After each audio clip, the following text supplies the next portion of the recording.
ลงเท่าละโลหักได้อยู่ประมาณคันว่างามกับ2 ต้นนางลำพึงเป็นหนึ่งในครอบครัวของชาวสวนบ้านโนนทรายอยู่เมืองปากงืมนครหลวงเวียงจันทน์ที่ได้ยึดถืออาชีพปลูกฝังเพื่อสร้างเศรษฐกิจครอบครัวโดยสุมใส่การปลูกพืชให้มากก็คือหมากสาลีหวานเพื่อขายเป็นสินค้า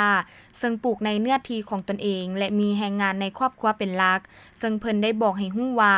การปลูกสาลีหวานบ่จำเป็นต้องมีเนื้อที่หลายก็สามารถได้รับผลผลิตที่ดีเพียงแต่ฮู้จักเอาใจใส่บัวละบ้านรักษาบ่ให้มีศัตรูพืชเข้ามาทำลายและต้องปลูกห่างจากกันก็จะได้สาลีฟักใหญ่ในนี้ใส่เม็ดพันธุ์ปลูกเพียงครึ่งกิโลแม้นใจผลผลิตถึง600 กว่ากิโล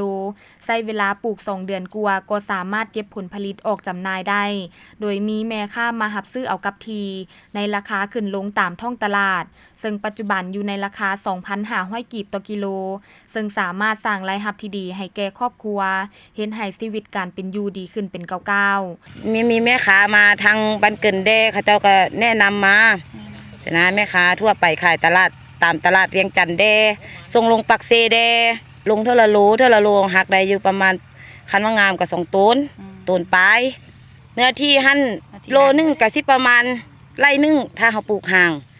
การปลูกในหั่นตะกี้กับบริษัทเพิ่นลงมาบริษัทบ้านเกินเพิ่นลงมาปลูกเป็นของบริษัทเพิ่นมาปลูกให้แล้วกับประชาชนก็แล้วมันก็มีแม่ค้าทั่วไปมารับซื้อแล้วเขาเจ้าก็เลยลงคันว่าลงบริษัทมันลงหลาย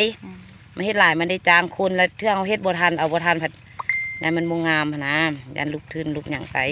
แต่เฉพาะสาลีนี่ห่วยคันเฮาปลูกหลายนี่ลงไปเรื่อยๆนี่มันก็ขึ้นกับยามันถึกมันแพงได้อยู่เชื่อละ10 ปลายล้าน10 20 ล้านแหละขอฝากไปทางที่ผู้ใดอยากต้องการมาซื้อมาชมมาเบิ่งมีบักมันเผาบักสาลีอยู่สวนบ้านโนนทรายสาลีหวานส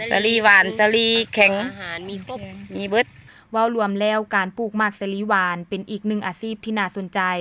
สามารถสร้างรายรับที่ดีให้แก่ครอบครัว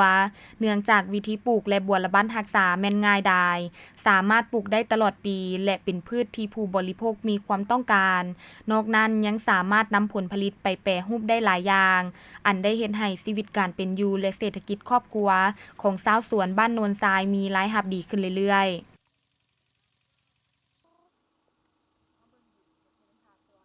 เจ้าท่านผู้ชมที่เคารพสำหรับการปลูกสาลีหวานนี้ก็ถือว่าเป็นอีกหนึ่งอาชีพที่สามารถสร้างรายรับให้แก่ครอบครัวแก่ประชาชนดังกล่าวได้ดีพอสมควรและพร้อมเดียวกันนี้ไผๆก็สามารถปลูกได้เพราะว่าปลูกได้ง่ายดายแล้วก็ใช้เนื้อที่น้อยโดยที่ว่าได้รับผลตอบรับผลผลิตที่ดี